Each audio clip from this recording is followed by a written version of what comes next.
Welcome to the Let It Brew podcast, brought to you by the London Coffee Festival, where we delve into our guests' dream coffee shop. The one rule is it doesn't have to make any financial sense. It doesn't even have to make any sense at all. We just want you to build the perfect coffee shop for you.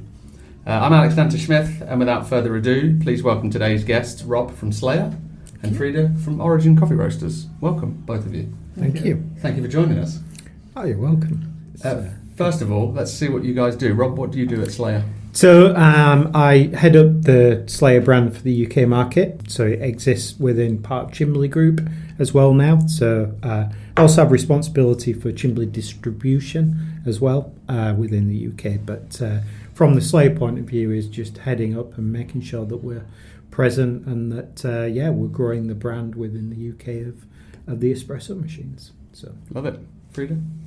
I'm the director of coffee at Origin Coffee Roasters, and I do all sorts of odd jobs that's related to coffee. Odd jobs? Yeah. Okay. Good insight for the questions to come, I think. Yeah. Okay, let's kick it off. We're obviously going to build the dream coffee shop. It doesn't have to make sense other than be a complete dream. The world is as you want it to be. So first things first, what would you call your coffee shop? Who wants to go first? I can. Go for it. So it's going to be very straightforward. It's going to be coffee and crepe. Okay. Because you can see what I'm selling now, because my partner is French and he lives in Britain. He's from Brittany area, and I'm apparently very good at making coffee. So eventually, if we retired, we want to collaborate together. Nice. That's also answered one of the later questions. Yeah, exactly. So we'll circle back. Coffee and crepe. I like it. Okay. Rob? Well, I've always been known as a bit of a tinkerer, so I like tinkering with things, which includes bicycles and coffee machines. Okay. So spoke, smoke and roast, which is SSR, right? So if you tinker with espresso machines, solid state relay. Spoke obviously to do with bicycles. Smoke we'll leave for one of the later questions, and roast as well. So, SSR. This is good. Smoke, he's well prepared. He's really done his homework. I like this. This is great. All right. So we have some names. We need a location. So where is your coffee shop going to be? Rob, I'll let you go first on this one. I live in the Cotswolds, and I find it a beautiful area. There are a few good coffee shops, but I think we could do better. And there's a lot of cyclists as well. So I'm just going to keep it close to home.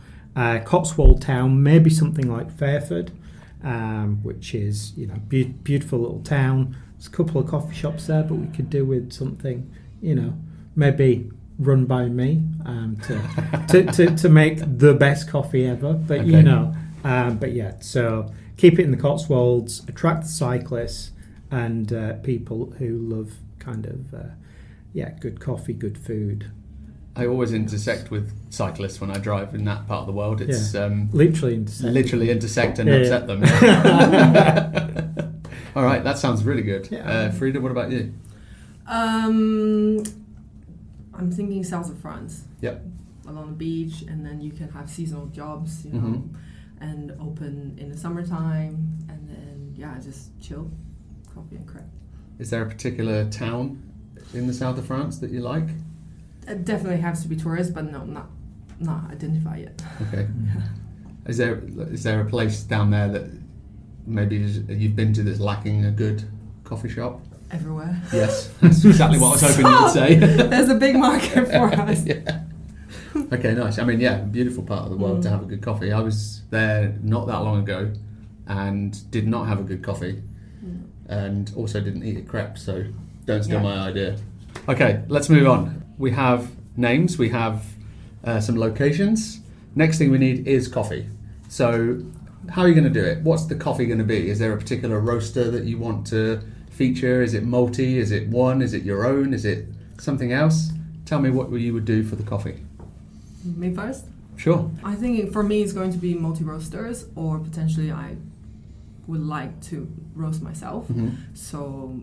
But mostly I think European roasters. Okay. Just keep it local.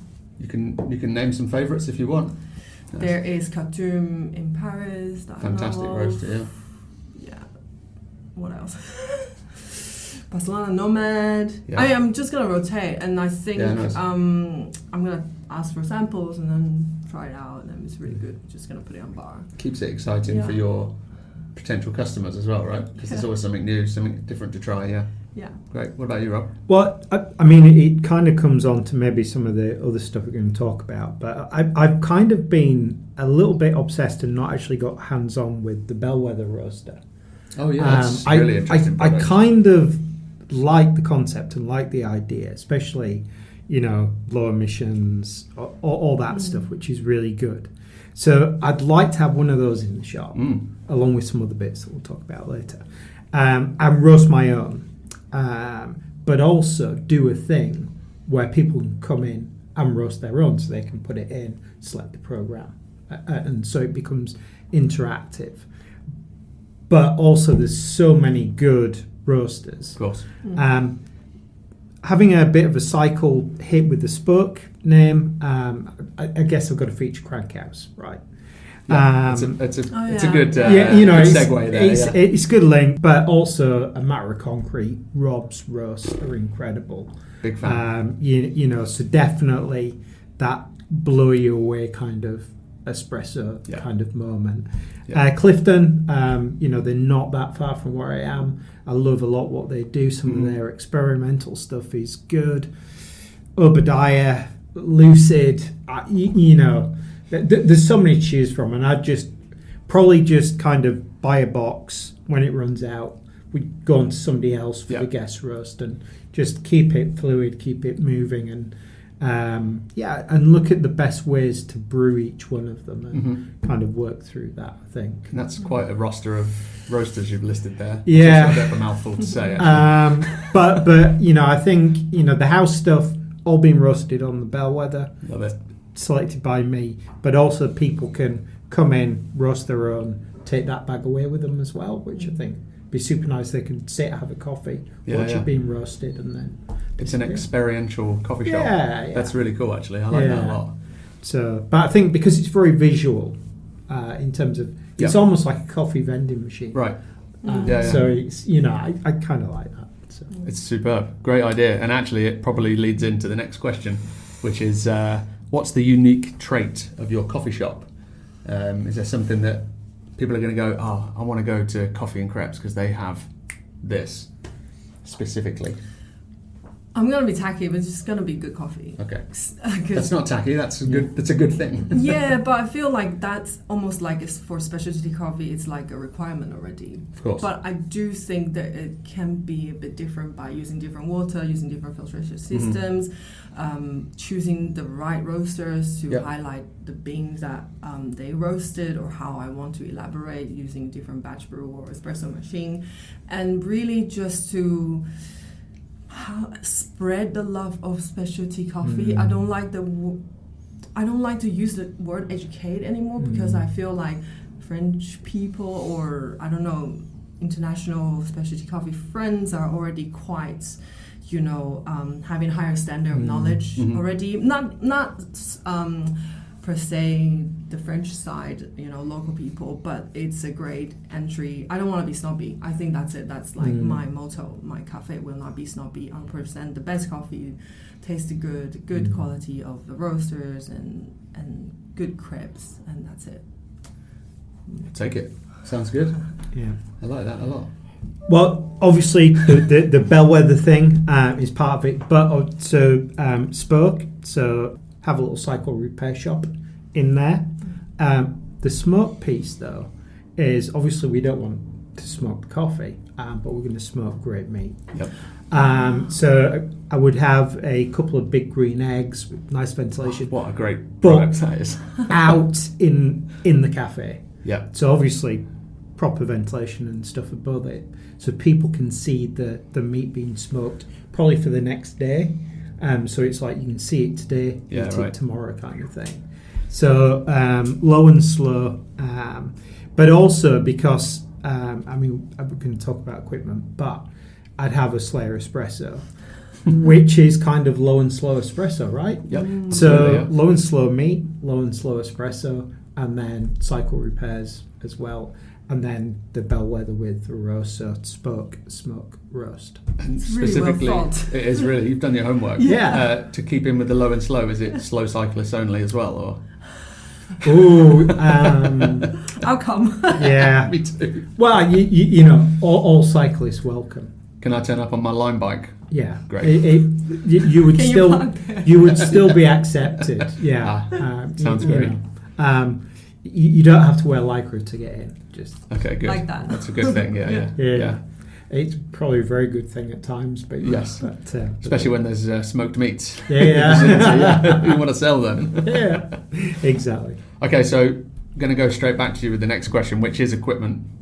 You've mentioned a few things. Do you want to elaborate a bit more on the equipment for your dream coffee shop? Yeah, so I'm slightly biased because I work for Slayer, but also it is the best machine that I have ever worked with in terms of flavour development. So, I've toyed about with kind of the Slayer range because each one kind of develops the flavour in a different way. Right. But I've got to go with the Slayer espresso, right? Because I want to serve a Slayer shop.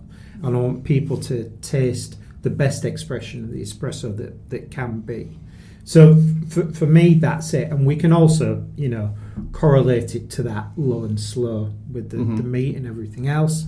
And it's my shop, right? So I can do what I want. You can literally do whatever you want. But yeah, and in terms of grinder, the Malconic E80 grind by weight with Castile burrs. Nice. The Castile burrs really just open up the coffee. Right. The cut profile is really good. For me, with the Slayer, it's a perfect combination. So really like that. I would probably have a modified EK with high uniformity burrs for maybe some of the special micro lots and stuff like that. I mean, Rob's from Matter of Concrete. I'll probably put on that. So that would be machine and grinder. I also want to feature batch brew. I often feel like batch brew is so underrated, and actually we forget how consistent a really good batch brew machine would be. So probably a Bun or Curtis. I kind of like both of those in terms of how I can program it, how consistent it can be, and actually just develop. If somebody wants black coffee, just give them the best batch brew that you can do, and it's consistently great.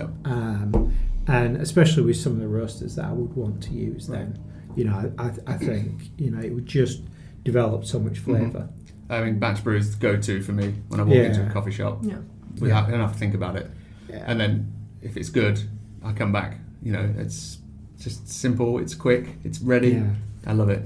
And as well, if there's a cycling club and there's a lot of people that came in, and they want to be quick in, quick out, then that batch brew is a great option for them as well. So, nice.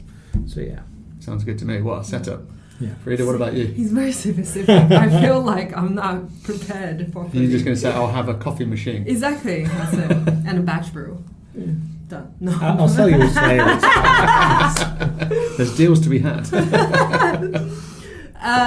For me, like I say, I want to keep it very simple and approachable, very dummy proof, so that the knowledge can be passed to anyone who's coming. Like for staffs, particularly because training, we all know that hospitality staff is really hard sometimes to find a good one.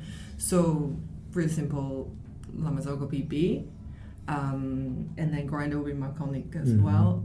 For the espresso, the grind by weight one. I don't know their numbers and stuff, but like grind by weight. And then what else? The batch brew, I was thinking either Marco or Bun has this really easy, like you drop the water and then you top it up and then you make the batch brew that you wanted. But also Mocha Master for me, for a smaller cafe, is a really good quick turnover. I'm a big fan of batch brew as well. I think they're really, really good. They really good quality, but also really quick. and consistent, like you said. I'm repeating your cafe already. I'm coming already. Yeah. Just for the batch brews. Yeah, 100%. And then definitely EK because it's quite consistent in terms of grinding, and good quality for if we don't have enough volume for decaf. I can use that for decaf espresso as well. So I definitely up for that. I like it. Yeah. It's a couple of good setups here. Yeah. Yeah, it's like fundamental, straightforward. Yeah. I think once you know what works for you as well, it's the natural choice to put it in your coffee shop as well. So that makes a lot of sense. Okay, so we're going to come back to some crêpes and smoked meats here, but what is the specialist food item? Can you elaborate a bit more beyond just the crêpe and the smoked meat? What meat are you smoking? What's going in the crêpes? Simple, crêpe and coffee and crêpe. That's it. Are we Nutella or are we ham and cheese? Or? So the crêpe got to be a crêpe Suzette, surely. I think this is to be considered. My partner is still yet to be able to weigh all the ingredients so that we can calculate the cost. Okay. So we're still in the beginning of developing our recipe. In this room, cost doesn't apply. Okay, cost doesn't apply. Okay. Yeah, I'm really specific in what we want to do. Definitely like Nutella, local ingredients that we can do, but it will be focused on sweeter sides of it. Okay. But not the galette because it's a different flour, and then we are not equipped that in London, so we haven't figured it out. Okay. So just I'm not far away, not yet that far away to think about it. So it's a non-answer, I think we'll call that. I think it an might, elusive answer. Yeah, it could come out with like Asian style as well because of where I'm from. So I'm not like.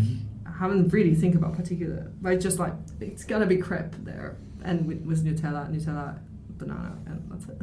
Okay, that sounds good. I mean, keep it simple. I mean, keep selling it. Yeah, exactly. Rob, what about these meats? Well, there's a few kind of rare breed farms around the Cotswold area, so it'd be rude not to do some pulled pork from some rare breeds. Also a big fan of brisket as well, so rotate it. I'd like to do like one night a week kind of late opening that is really focused around the low and slow. In the daytime, probably just good meat, fish, vegan options on bagels and things like that, right? But incorporating some of that smoked meat, but with a slight twist that on a Friday has to be Pizza Friday. My wife and I have done Pizza Fridays since my mum bought us an uni pizza oven. Okay, nice. So it's kind of like Dreamy. Just bring that in. Yeah. Of course, one of the pizzas would have to be a smoked meat pizza, but then kind of different options in there. So. In terms of that, but trying to incorporate as much local rare breed, local ingredients. Nice. But I think on the probably, for argument's sake, we'll call it Thursday night, which would be the meat night. That we'd look at what's fresh and local in terms of other produce to put with the meat as well, and kind of focus on that. So this is how you do it, Freda. I was like, wow, what am I doing here? I should have even invited. I really want to go there. Yeah, me too. Right? Yeah, don't get me wrong, I want to go to yours as well, but it's for the beach. It's alright. This is legit. It's the dream, but it's attainable as well. Yeah, exactly. It is something I genuinely would love to do. So. I feel like someone at Chimberley should invest in this. I think it'd be good. Let's start a petition for that. Yeah. Okay, so we've got some nice features now. We've got some equipment and some unique traits and food. Is there a coffee you're going to refuse to have on the menu in your coffee shop? Well, I got my wrist slapped for my first answer by my wife and by various people because I was going to say decaf. Okay. I'm going to do that too. Because I was talking with Anson from Ozone earlier about it, and I was saying that the problem with decaf that I have is that it always tastes like decaf. Yeah. But You're gonna come to Origin for decaf. Yeah, there are now some amazing decafs. So don't get me wrong, but it's kind of like if I want a coffee, then I want caffeine in there. But I'm not allowed to say that. So decaf has to go on the menu. And partially you've said it, but you've also not said it. Yeah. Because my father-in-law can't drink fully caffeinated coffee anymore. Okay. So that's why I got the wrist slap. Could you compromise with like a half calf? Potentially, I think so. But definitely frappuccinos and syrups are a no-no. Okay. Like that's my big no-no. And I know that a lot of specialty already do that anyway. But it is, I think that there's an element that it's like just don't do it. Yeah. I would do iced coffee, but do it properly. But no frappuccinos, and definitely no syrups. They're definitely banned. Okay, I like that. I'm in support of that. Yeah. Freda, are you sticking with decaf or are you going elsewhere? I definitely will sell decaf. It's like a good product to have. Yeah, and agreed. We had really good flat white. I mean, I had really good flat white from the decaf I selected, so definitely put that on.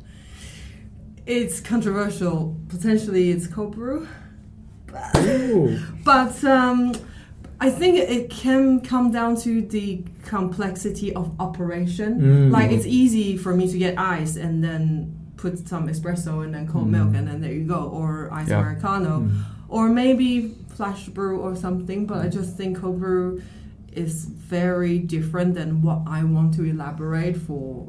Just focus on espresso and then as well as the batch brew.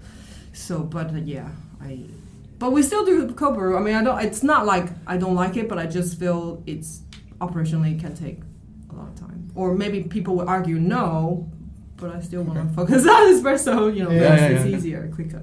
Okay, good answers. I think it's totally fair. The frappuccino is definitely. Definitely no syrup as well. Yeah. Stick to one alternative milk. Yep. I would, because it's just operationally, it's just too much of a choices. I did contemplate banning the words cappuccino and latte as well. Okay. Because in so many specialty shops now, you ask for cappuccino and latte, and they're kind of pretty much the same. Yes. So I think it was Full Court Press in Bristol, definitely somewhere like that. Just went kind of coffee with milk. Yeah. And it's like, and I kind of like that. I've seen that a few times. I've seen it in Dayglow. They do it in the US the same way. I remember the first time that I went to the west coast of America. Do you do a flat white? And they were like, oh, what's that? And so I described it, kind of like double ristretto kind of thing with, and they went, that's just how we serve our cappuccinos. And I was like, oh, okay. So that was kind of proof that they call that cappuccino, but it's not a cappuccino. It's also not quite a flat white, right? It's the whole what is a flat white, and actually just saying, if you want it with milk, cool, but we'll do it how we think it serves best, right? And I think it's interesting in cafes as well that we can get very pretentious about that to a point. And it comes across wrong, but also customers can get very animated about, I want a cappuccino. Right. But if you went to a Michelin star restaurant and they did a certain thing and gave you something else that was similar, it'd be like, oh, well, it's a Michelin star restaurant. And it's not that I'm trying to be a Michelin star cafe, but it's Why not? Maybe the first Michelin starred cafe. There you go. Might even be the first Michelin starred smoked meats. Yeah. There's an element of, like, we believe that this is the best expression of this product. And if you want it, come to us, because this is what we do. Sure. And in the restaurant world, that's accepted. Yeah. In the coffee shop world, it's not as accepted. And everybody goes, oh, well, the barista's just being pretentious. And it's like, well, no, the barista's actually caring about what he's doing. Yeah. And maybe that comes across wrong sometimes. But actually, if we explain the passion and the reason why we've done it, then, and this is what we do, then I think, the more that we do that and the more that society grabs onto that, and respects baristas for their skill, for their ability, and their knowledge, that I think it just makes the industry even more exciting, right? Yep. So I have to say I've never been a barista, but I have so much respect for them. I could never do it. Yeah. Like, it's enough pressure making one flat white for my wife at home. Like, serious pressure, but to do it in that setting and also provide guidance to customers and know the difference between all these things, huge respect. I could never do it. Yeah, I love that. And I think it's quite confusing, right, in a coffee shop where you get cappuccino, latte, flat white, what's the other one I'm missing? Cortado, piccolo, etc., etc. It's quite a lot of choice. And every cafe and every shop and also every country's their termination of that product is very different. The size will be different as well, so it makes sense. Yeah. Flat white is a very European, I know it's an Australian thing, but it's become quite a European thing. Like in the US, they don't list it. Yeah. It's cappuccino. Yeah. But it is a flat white when you get it. Yeah. Yeah. And exactly right. And I think, going back to that, coffee with milk is just a great way of doing it and explaining it. So the simple menu, espresso, milk, batch. Yeah. Get out. Yeah. Okay. So this is great. We have some very nice, very different coffee shops here. Some with more info. He's really complex and I'm really simple. Yeah. So just picture yourself in there now. What's the soundtrack? What are you listening to? Is there a particular type of music or song that is like, this encapsulates what my coffee shop is about? Should I answer and then you'll be great at your answer no matter what. I'm pretty sure. Because I'm not a good music person. But I can tell you genre. That's fine. So obviously it's a cafe close to the beach or potentially mountain actually in a small village or whatever. And it depends on how busy the shops is. So it can be Bob Marley, very chill, less people. Nice. Jazz in later day, and when it's really busy, maybe sometimes Britney Spears and Backstreet Boys. That's it. But that could easily become a unique trait for your coffee shop, right? Yeah. People know to go there because great coffee, great crepes, and cheesy great music. Britney Spears. Yeah. Kind of hits 9 o'clock, Britney comes on. I like it. It's like, yeah. I'm into that. There you go. Yeah, I approved. Thank you. Yeah, similar. My music choice is quite eclectic. I think at the point where I've just kind of finished, everything's in place, Creeping In by Norah Jones with Dolly Parton is an incredible track. Fantastic track. If you've not heard it, listen to it. I'm a big country music fan as well. Okay. Goes with the smoke meat. Yeah, it really does. Yeah. I mean, the Eagles, incredible. Oof.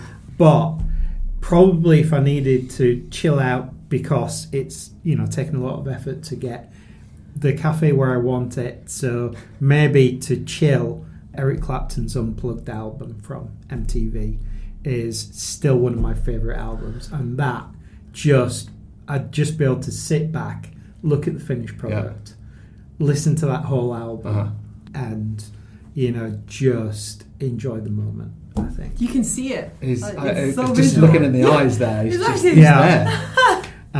Great. Yeah. I mean, what music taste you have? Fantastic. Yeah.